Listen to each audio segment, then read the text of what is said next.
भद्रक जिला वासुदेवपुर ब्लॉक पंचायत प्रतिनिधि आमरण अनशन प्रत्याहृत होईछि। 4 दिन है सेमाने अनशन ने बसिथिले। विकसित गाँ विकसित ओडिशा प्रकल्प कार्य अनियमितता को विरोध करी सरपंच समिति सभ्य माने एही आंदोलन करथिले। प्रशासन लोकप्रतिनिधि माननकु गुरुत्व देउ नथिबार अभियोग करथिला सरपंच संघ।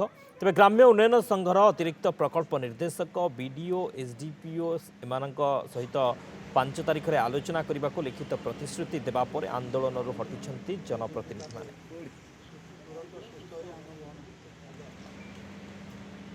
आम तो दीर्घ 4 दिन है बसलु जाओ सांबादिक भाई मानकर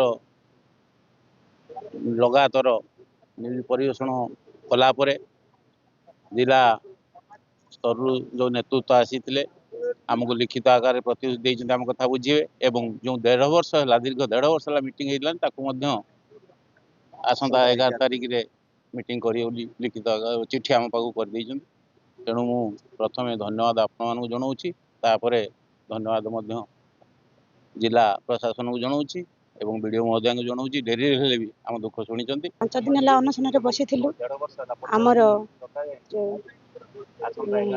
विडो आसी लिखित अनुसार देते 5 तारिख दिन आम समाधान करने बस ये जो आमर अनशन बसते यहाँ को जिला प्रशासन तरफ गुरुतर सह नि जिला प्रशासन तरफ आज चिठी करागला मु पर्सनाली हैंड ओवर कली।